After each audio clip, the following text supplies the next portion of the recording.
Good evening. This is Michael Marsolek. Welcome to Musician Spotlight. It's my pleasure to welcome my guest tonight. Welcome, Peg Loughran. Thank you.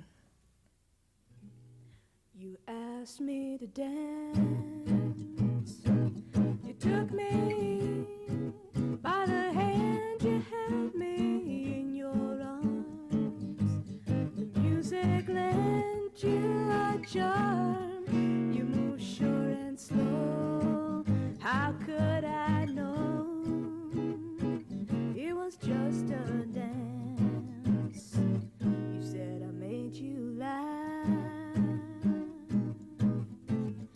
You could see the child in me was smiling through. Yes, the lines were gone where the tears once rolled for a broken heart and an old romance. We stepped together gracefully out on that hardwood floor. We rocked and swayed like boats in the harbor. The music drifted carelessly across that deep blue sea. We were cast away, two hearts on the water. Now the water is wide between your heart and mine. I can't cross over in the dark of the night. I love to love, and yet I know it's just a dance. I can't be part of you. You don't wanna hear me say, oh, I could love you all that way. When the music ends, we'll return to our separate plans. This isn't love, it's just a dance.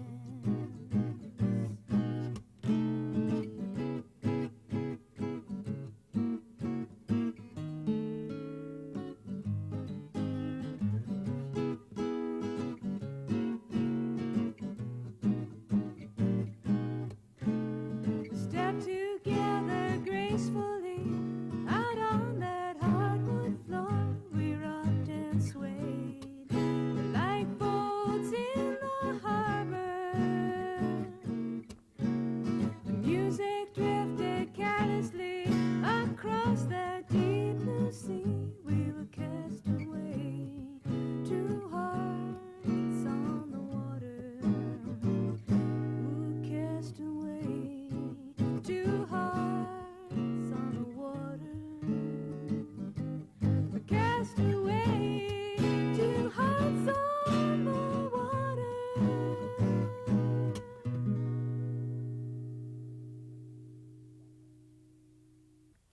My guest tonight on Musician Spotlight is Peg Loughran. Welcome back to Montana. Thanks. You are a Montana resident of sorts. I mean, it sounds like you spent different portions of your life here in Montana, and I know that I met you here in Missoula a couple of years ago before you left on your latest jaunt west. Right. And have been living in Seattle and are now just hot off the release of your first CD, so we got to talk about that. But tell me about your moving around. Where are you going now? Oh, well, I'm on my way to New England. That's where I was, well, it's not where I was born, but it's where I was raised. And I haven't lived there in a while, but I'm going back because there's more of a folk scene there, and I need to check it out. And when you do folk music you try to do folk music for a living, you have to move around. You have to keep finding new venues, and you can't expect one area to support you, so I'm just sort of going back to check it out, and, I may wind up here again. I love Missoula. I like Seattle, too, but I didn't like the winters. Yeah. Yeah. Well, it's great to get you back into Missoula. I know you were like one of the founders, I think, of the Mammoth Open Mic that used to happen here. I started it. Started the Mammoth Open Mic and then left, and I took it over for a while. Yeah, I'm so glad you did, too. It's still going on. That's amazing. Without either one of us at Yeah, this Richard point. Wurst was doing it over the winter, I heard. Right. and it's still been Yeah. going on. And Missoula certainly has a decent music scene, but Oh, yeah. it's tough, I think, anywhere as a musician to make a living. It's the people that I think are in the music business are in it because they love it, No question. and No question. I mean, the stuff that you go through, you have to love it. You know? So tell me about Yeah. playing in Seattle and what led you up to recording of your first CD. Well, believe it or not, when I left Missoula, Montana, my goal was to go to some bigger place, be able to meet more musicians, learn more, and make some kind of a tape. That was my goal. And so I went to Seattle, and I did exactly that. I met a lot of people. I worked a lot of odd jobs, and I played a lot of open mics. And gradually, my style's been changing. Things are changing in the way I write, and I've been making this CD and a cassette too since last August, bit by bit, paying for it as I go. And it's finally done. It was done at Folklife, and Folklife was my 2-year anniversary. So I feel like this is my diploma. I graduated from the Seattle folk scene or something like that. Right. Which is not to say that I'm like a big name in Seattle by any stretch. It's just that it's what I set out to do, and I did it, and I'm really pleased that it came out so well, and I had so many good people working with me on the project. And Yeah, you got to play with quite a few musicians fairly well known in the Seattle area, and yeah, some of them are, yeah. And when it came time to do final vocals, I got really shy, and because you're standing in a studio by yourself and you have just an engineer looking at you, you feel kind of intimidated. And I asked a woman named Linda Waterfall, who's great singer-songwriter, really amazing guitarist and singer, to help me produce those final vocals. And I'm so glad that she did, because it made it much better, at least for me. Great. Well, the new CD is entitled Crossing Over, and as you just mentioned, brand new, just Folklife Festival, which is Spanking new. Memorial Weekend, right? Yeah. So just been out for a little while, and well, I wish you a lot of success. I hope you can sell a few CDs and certainly Yeah. get some more jobs and all that kind of stuff I hope too. so, yeah. Great. Tell me about how how does these different places you've lived, East Coast, West Coast, and Montana, how does that influence your songwriting? Well, there's nothing like traveling to give you some perspective. I find that one thing that pulls me, one hard part for me living in Seattle was the weather and the climate. It's real foreign, and so while I was in Seattle, I actually wrote some songs about kind of a New England style environment. In Montana, I missed the mountains. But now that I'm away from Seattle, I find myself writing about water, So environment's really an important thing, and people are a little different. City folks, the urban scene is different, People treat each other a little differently, and I don't know, I think anywhere you go, if you keep your ears and eyes open, you'll find stuff to write about, just like any writer, Right. Yeah. When did you realize that you wanted to be a folk singer? When I was 14. Really? Yeah. What happened? What made the... Well, I always wanted to be Joan Baez, and that hasn't happened, which is okay, because I'm Peg Loughran. But let's see, when I was 14, we were living on 3rd Avenue West in a little apartment down by Rockin' Rudy's, and came home one day. It was almost my birthday, and my dad handed me these set of clues, and I looked around the house and with the different clues, and I finally made my way to the bathroom, where there's an old-fashioned bathtub, and in it there was this Glad trash bag with something inside it, and I pulled it out, and it was a harmony guitar. And he taught me the E chord. And so I did everything I could with that E chord. I took it up and down the neck and wrote a song out of it, and I've been hooked ever since. And that's the truth. Well, that's great. Well, as we're recording you right now, you're actually en route to New England, and how did that move back to the East Coast come about, and what's your plans for the next little bit, moving east? Yeah, well, see, I went back last Christmas, and I met a bunch of good people and got some leads on some jobs, and even got a gig unexpectedly, and thought, there's a lot going on here, and I sort of sensed that there's even more there for folk musicians than in the Northwest area. And I feel like I've played, I'm not in the upper echelon of the folk circuit, but I've played all the kind of ground level places in Seattle, and you can't make any money, and people don't appreciate it as much. It's still more of a band scene. And so I was impressed by the number of taverns and little places and coffee houses in New Hampshire and Massachusetts, and so I want to try to play there. Great. I also have family back there, Great. so it'll be nice. Well, it's quite the move. I mean, I we're know. here in Montana. We're as far as you can get from New England. I mean, as far as culture. I mean, this is Yeah. so dramatically different. Mhm. I'm a real East-Wester. I mean, I can't imagine just being from one part of the country anymore. I was here when, I went to grade school here. It was only for, 2 years. But then I came back for part of college and went to the U. And, it's really easy for me to feel at home both places. I feel really lucky. I mean, they're both gorgeous areas. That's great. Yeah. And the people are great, too. Who's influenced your playing? Well, Joan Baez, she was kind of the instigator, the original inspiration, maybe. Certainly Joni Mitchell and other sort of 60s and 70s type folk artists. And then for contemporary type stuff, one guy in particular, Dougie MacLean, Oh, know him? Sure. out of Scotland. He's definitely influenced me. And also just people I met in Seattle had who knows how great their influence is. I mean, being with these people, there's some just incredibly talented performers, and being able to be this close from them and watch them and talk to them and see them over 2 years, I mean, it's broadened my horizons in more ways than I know, it's funny. I'm sure it will keep coming out. I hope so, anyway. Peg Loughran is my guest. Her new CD, just released, is entitled "Crossing Over." And would you play some more music for us? Certainly. I'm going to play this next song. It's not on the CD, but have to play it because I'm staying at Colleen Miller's house, and the inspiration for this song came one spring. We had a rain shower, sudden rain shower, and the new leaves on the maple tree outside her window were just coming out, and they look like baby bats hanging upside down, and so I wrote this song, and I'll dedicate it to Colleen, too. It's called Spring is Here.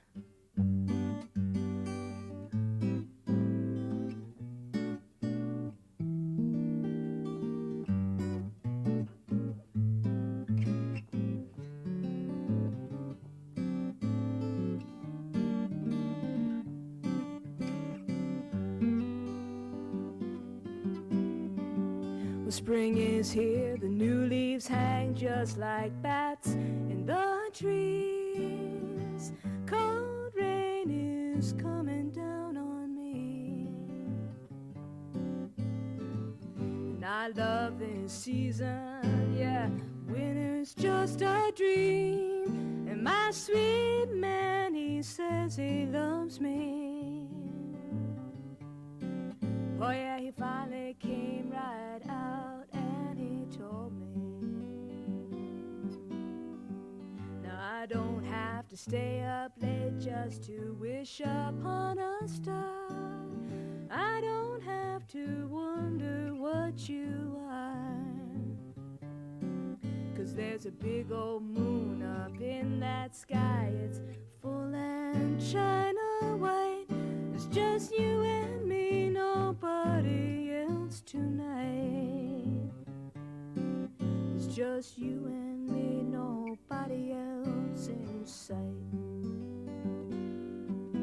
Yeah, I'm in love like a stove and a lazy cat. Yeah, I'm in love and I'm never, never, never, never coming back. Yes, I'm in love like toast and homemade jam. Ooh, I'm in love, gonna stay right where I am.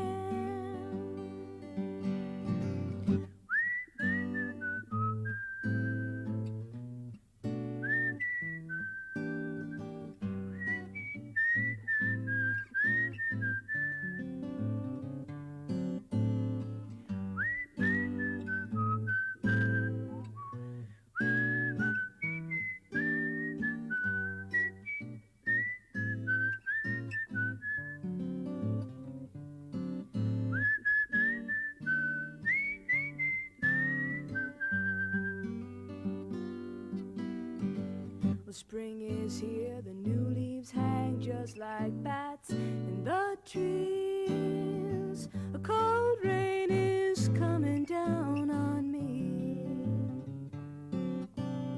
and I love this season. Yeah, winter's just a dream, and my sweet man, he says he loves me. Oh yeah, he finally came right out and he told me, and now I'm in love like a stove and a lazy cat. Hey, yeah, I'm in love, I'm never, never, never, never, never coming back. Ooh, I'm in love like toast and homemade jam. Oh yeah, I'm in love, gonna stay right where I am.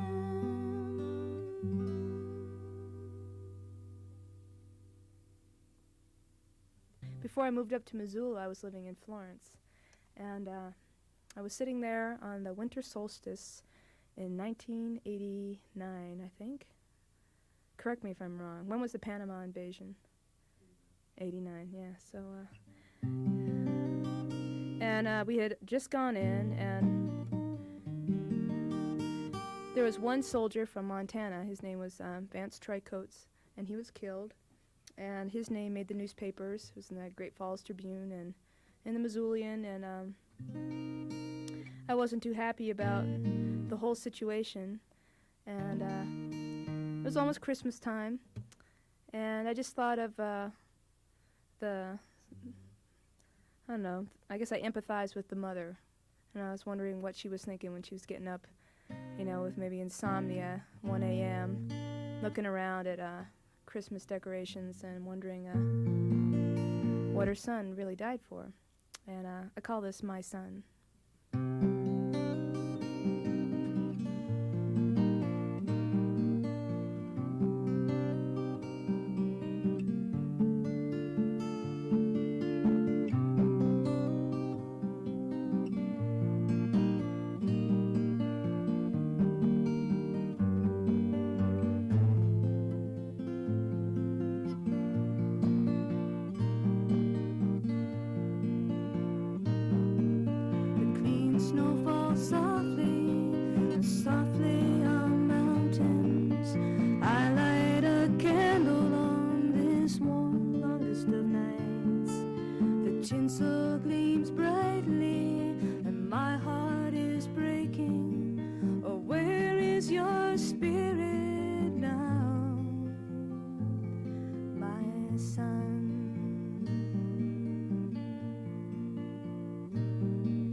Stationed you down in Panama City, a Montana soldier, a boy of 18. How quickly we learned one more death won't matter when all the graves have been filled, my son.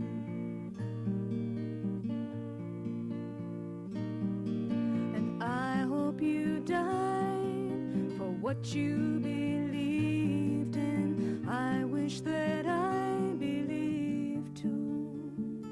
Christ is born once again, and I mark the season with a candle and a green bough, my son.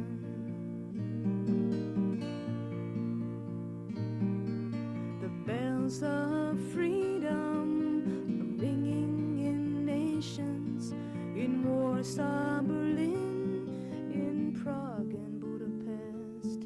But the bells of Romania toll also for slaughter. Where are the students of Beijing now, my son?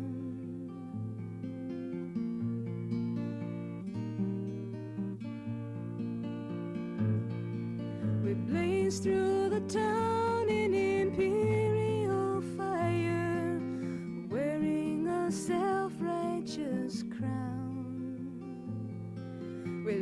just a few soldiers in the eye of the storm, but their count is 4,000 now, my son.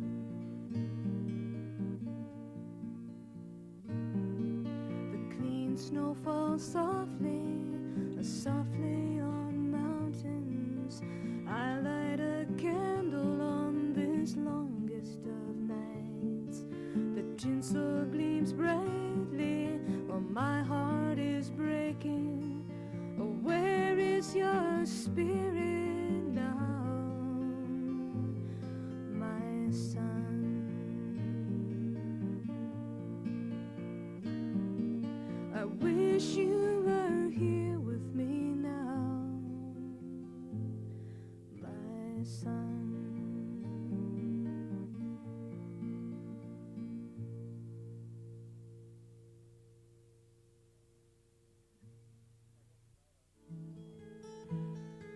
My guest tonight on Musician Spotlight has been Peg Loughran. Thanks for coming back to Missoula to share some music with us, Peg. Thank you. This is called Not Too Late.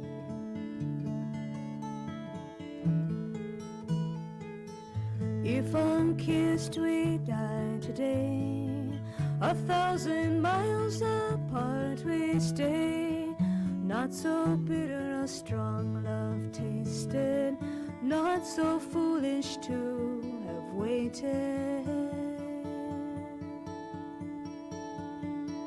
And if as strangers we meet again, standing naked with open hands, not so hard a friendship blossomed, not so wild a love imagined.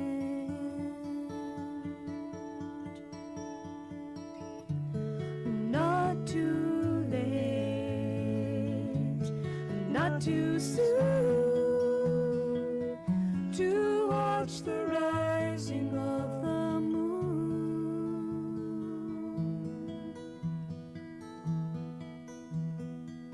And if we never feel the rain, our hearts will not have looked in vain. Not too much what we are giving, not run dry the well of loving. And if we speak from the heart and catch our breath at the start, not too deep the first emotion, not too wide the rolling ocean.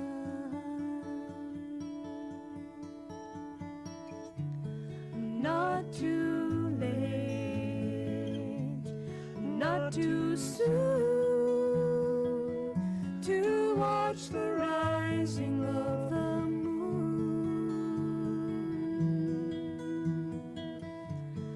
Not too late, not too soon,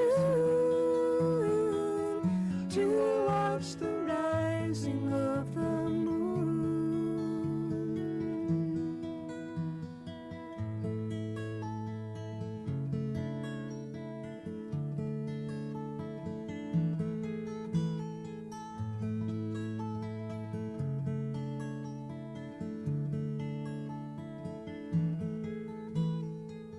And if unloved we walk the earth, ashamed to celebrate our birth, with blistered feet sore from wandering, going blind from searching. And if at last we find a place, familiar ground, a loving face, we run the risk of joy and sorrow, a grief of letting go tomorrow.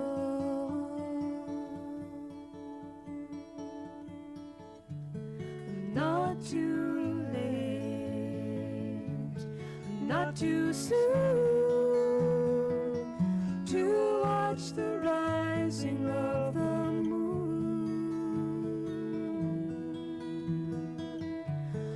Not too late,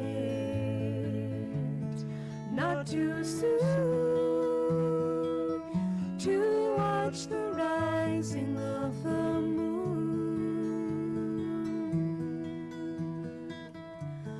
Not too late, not too soon, to watch the rising of the moon.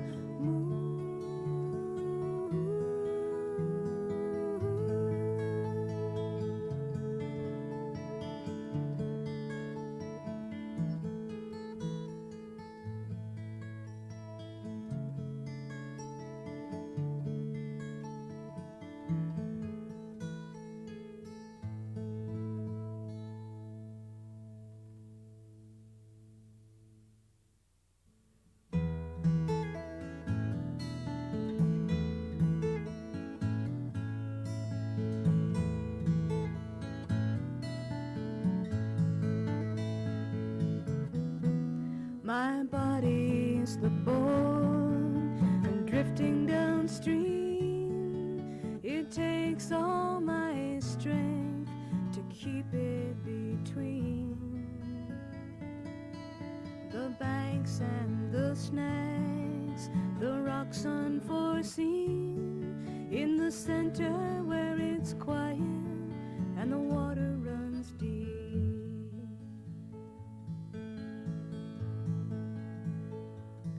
I remember the story of the young fisherman out on the water in the cold and the wind.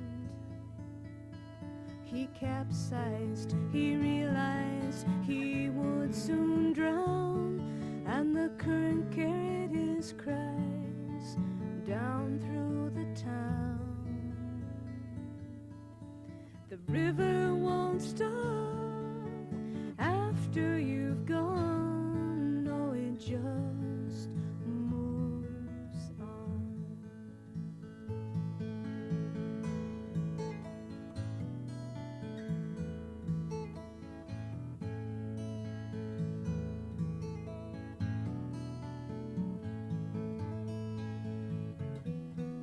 And I came to see you and open the door. The rise of the river left a mark on your floor. It washed over you, turned your red hair to white, and the house too seemed smaller in the expanse of the night. And everything changes, the rock and the sky, the sunset and the eye.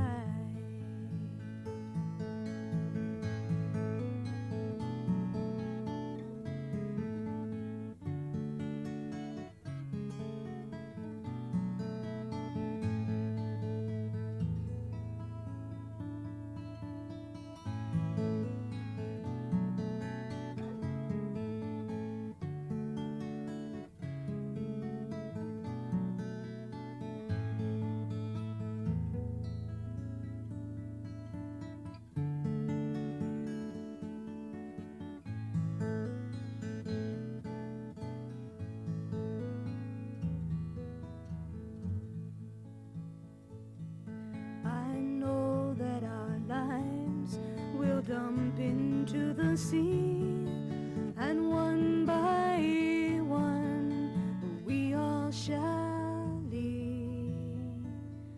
But it's there that I'm going, to the edge of my heart. I'd like to believe we'll never part. And I feel its power pushing me on, rocking me along. My body's the boat, drifting downstream. It takes all my strength to keep it.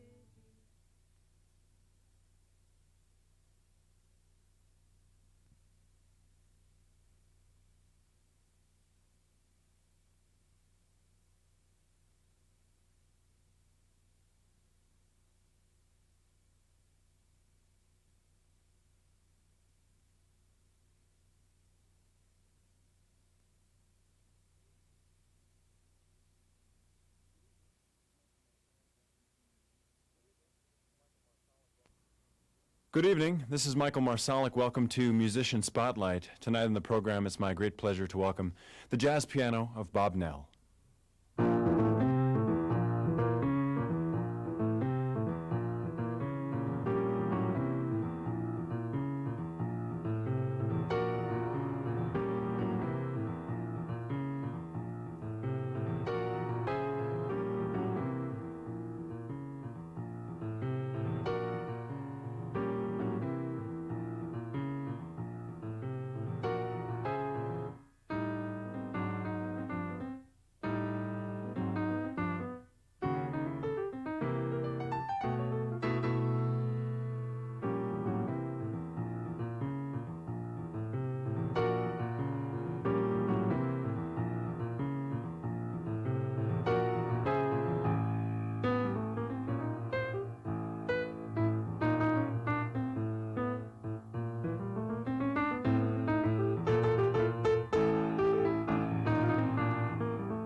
Bob Nell, it's great to welcome you to Missoula and hear you play. My pleasure. Thanks for having me. It's wonderful to hear you play solo. Every time I've ever had the chance to hear you play, you've always been in playing with your trio or your trio and perhaps another person, and it's wonderful to hear you play. Well, we always try and do different things because it's a long life being a musician. You get to do it till you die, so try and do a lot of different things. Of course, mostly I'm play with the trio, and that's Kelly Roberti on bass, Brad Edwards on drums, myself, the NRE trio.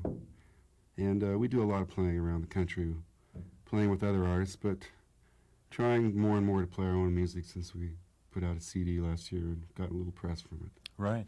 Yeah, your CD that you released last year, Why I Like Coffee, Why I Like Coffee, has got some great reviews and certainly getting some national airplay now. And it was released on June of 1992 on New World Records. And where did the title come from? Are you like a big coffee buff, or? Yeah, it came from, I was always the coffee guy in college, and people always borrowed coffee from me because I was grinding beans back then, and that was about 15, 20 years ago almost. God. But, and you know, now in Seattle, you can buy coffee everywhere, and every Texaco station has an espresso machine. But for a while there on TV, they had these commercials called the Coffee Achievers. Right. In the early 80s, and they talked about how coffee could, basically it was a wonder-all drug. It could do anything for you. It could perk you up. It could relax you. It could put you in a good mood, you know. Right. And so the analogy to the tune, aside from the perkiness of the opening riffs, is that it has three different parts. So, you know, coffee can make you feel however you want it to. That's great. Well, it's a great recording, and I wish you continued success with that and with the trio for sure. Yeah, you always just try and look forward to things to happen. If you plan too hard, then when things don't happen, you get a little bit too bummed out. So just sort of stick with it. I want to ask you more about some of the projects that you may have in mind for the future, but let me talk, I guess, a little bit about your past. To finish a little bit about the solo playing, how do you like playing solo or, as compared to with your trio? You've been with Kelly and Brad for a long time. And, you know, I'm always playing by myself when I'm at home anyway. Right. And it adds it opens up a lot of things that you can do, but it also gives you a lot more responsibility. So you get a little more freedom, but it's also a lot more work because you're not only carrying a third, you know, you're carrying 105% of it. So it's exciting. I like doing it, you know. It's fun to branch out. How about your history as a piano player, as a pianist? Two questions. Have you always been a jazz lover and a jazz fan? And how did you start? Have you been playing piano your whole life? Yes, I began as a young boy following my sister's lessons by ear at an early age, and continued on through my teens and college studying piano. But when I first came across jazz, I have to say it was probably Eddie Harris. I heard those first Eddie Harris records they called the fusion jazz. And it wasn't too long after that I was listening to John Coltrane and Miles Davis. And basically, once you open that door, you've got, you know, a world of music that's ever growing that has to deal with jazz. And I fell in love with it, and I really wanted to play it. I felt at a dead end pursuing classical performance, because even though that's kind of a tightrope walking, you know, it's a tightrope because you want to play it perfectly each time, but you go to the same place every time. Whereas at jazz, that tightrope, you don't even know if you're going to make it to the other side because you're taking the chances from the word go at trying to come up with something. That gives you a lot more room to fail. Right. Because if you're playing a piece by memory, all you can do is fail to execute, or, oh, I forgot it, you know. But in the jazz improvised performance, you have the responsibility of trying to come up with something. And you can't practice that. You can only get that through playing. And a lot of people practice and practice and practice, but they don't practice playing. Right. And it puts you, it's akin to like what a fighter does. It's like you can work in the ring, in the gym as much as you want, but it's not the same as when you got there in front of the lights and people, you know, screaming. When you're in there in a title match, it's not the same as when you're in the gym. So I think the learning of the playing just comes from the gigs, and hundreds of miles and gigs, and it's still practice, but Right. you always got to practice. Jazz players talk about the, pushing the edge. That edge that you can push farther and come farther out before you have to come back, and that net that's underneath this edge is the players that you play with. If you're Right. real tight in that ensemble, They can save you. yeah, exactly. They can save you. Yeah. But it leaves the ability for there to be absolutely nothing put into the performance, and that's why a lot of listeners find it hard to listen to jazz, because they can't tell the difference between a good performance and a bad one, and they're not really moved by either one. And I'm not one to try and sell something to somebody that doesn't like it. It's a special listener that listens to jazz music. I don't want to get into what kind of people those are, but it's a special kind of people that listen to jazz music, and it's not that many, but they're a hardcore fan. There have been certainly some players of national notoriety that have done a lot for jazz in the last 5 or 10 years, and I think in some ways there's some people are calling it even a renaissance of jazz music in the start of the 90s. And how do you feel about that? Do you think it's a resurgence now, and maybe Well, it makes me specifically- feel like an old man, because the guys you're talking about are one generation below me in age. And although I give them a lot of credit for bringing jazz at the forefront, it's always been there. Mhm. And they may have sold a few more records to some people through the production and presentation of their music, but the heart of that music's always been alive in people that you'll never hear, and you've never heard of, and they're already dead, but they played great somewhere, and somebody liked it. And that has to be what matters, because if you had any brains, you'd find some other way to make a living. Right. Really, when it gets down to it. Tell me about being a Montana native. You are actually born and raised, isn't that right? You're You are correct, sir. born and raised in Montana, and certainly another one of the growing list of Montana musicians who are gaining some national notoriety. And how has growing up in Montana influenced your playing? Well, I don't know that it really has. I got most of my jazz listening from records as a youth, but I've been in the cities and I heard a lot of people, and I just don't choose to live in the city. I enjoy going there to play, and I was fortunate enough to go to New York a couple times, but I don't want to live there, so I just try to make my own life and somehow get through it and still be a musician when I die. Well, you have a great opportunity if you can get away to play, and those venues come your way.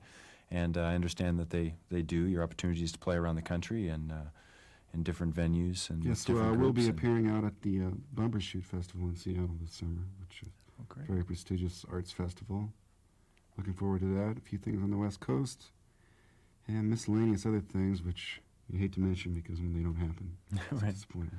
Well, it's great too. I always look at it like you've chosen and I've chosen to live in Montana, and to be able to go to a festival like Bumbershoot, or go to New York and play, and then have a great place like Yeah, Rosemont well, to come home I'm just to. I'm not ashamed of being from Montana, and I don't try to Yeah. persuade anybody that I'm from L.A. Or, I have been to L.A., Right. but I'm not from there. Well, you've got a wonderful place to come home to. Tell me about working with your trio, and also maybe some of the other players that you've had a chance to play with and collaborate with in your career. Well, the NRE trio has been around for about a decade now, and we've had the opportunity to play with a lot of great jazz artists, which has helped bring our playing up quite a few notches, and that's what basically enables us to travel and play music, is playing with the people that we've met in the music business, and the word's got around that we do all right. So people pass the word along, and every year it seems like we play with new people, and some, like maybe this year I'll play with Eddie Harris. Well, I did last year, and first time I met Eddie Harris was 10 years ago. So it's like we just keep plugging away at it. Some of the other players I've played with, Michael Bissio out on the West Coast, a bass player. I recorded with him a couple times, and he recorded on my first album on Cadence, which featured 2 basses, titled Chasing a Classic. Not a big seller, but that was a fun record to make. Great. What projects do you have in mind? What's on the agenda for Bob Nell? I'm just trying to write more music. It gets harder and harder, it seems. More things happen to you. And as you grow older, it's not just the youthful energy that makes you write music. It seems like it's other things now, but it's like pulling teeth writing music sometimes. It's very hard.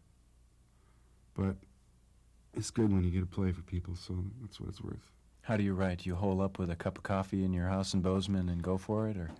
Well, sometimes, it comes from forcing myself to go to the piano. Other times, things come to you, and you just remember them and work on them. But you got to try a lot of different ways. After a few years, you can't just use the same. There's no formula. You can't say, okay, I'm going to have 2 cups of coffee, watch this on TV, and then I'll be ready to write music. Because it might be that what you needed to do that day was not sleep at all, don't have any coffee, have a drink instead, and then maybe you come up with something. You never know.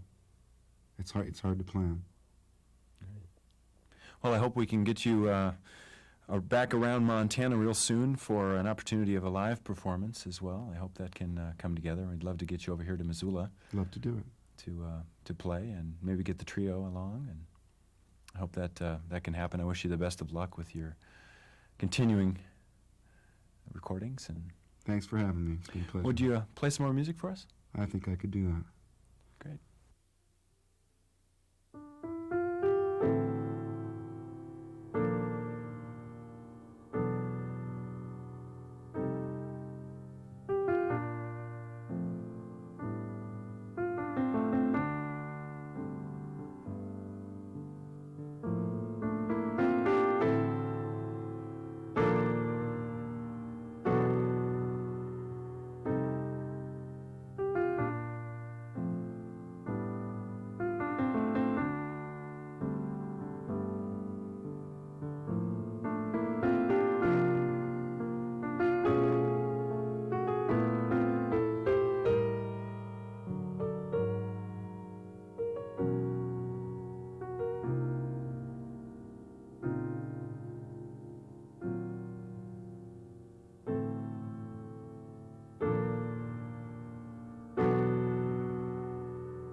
Bob Nell is my guest on Musician Spotlight this week.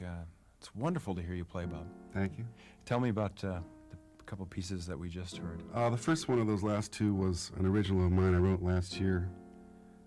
And as I was writing this tune, you know, it's a very sad, dirge-like tune. This verdict came down in L.A., and all this tragedy happened down in L.A., and that sort of spurred me on for the title of the tune, which is entitled Trance Lamentique. So it's a very sad piece, and you can use it to correlate to any situation you'd like, because of that certainly isn't the only sad thing that's happening in the world today. There's plenty of sadness to go around, so you can apply it to anything you want. But, trance, like, you know, the repetitive trance dirge, like part of the melody, and I was just trying to express my sadness at the events down there, human beings not being able to deal with each other, still having problems with that same old game. So. Right. And the second piece was a little more uplifting. That was written by one Duke Ellington, and it's entitled The Single Petal of a Rose. And Mr. Tommy Flanagan told me when I met him many years ago that I should learn that piece. And he actually tried to teach it to me on the dashboard of the Buick while I was driving him around the state. And he was going like, "God, you know how it goes?" And I said, "No, I don't know how it goes. You know, I'm trying to keep you alive. Let's take it easy." But when I got home, I learned that, and it's a very beautiful piece. It's from one of the King's Suite, or one of those. Ellington wrote so many pieces, you know. But that's a real gem. I really like that piece. Oh, it's a beautiful piece, and you play it wonderfully. Thank you. Bob, thanks for being on the program today. Bob Nell, my guest, his latest recording is entitled Why I Like Coffee. It's on New World Records, released June of last year. Thanks again, Bob. Thank you.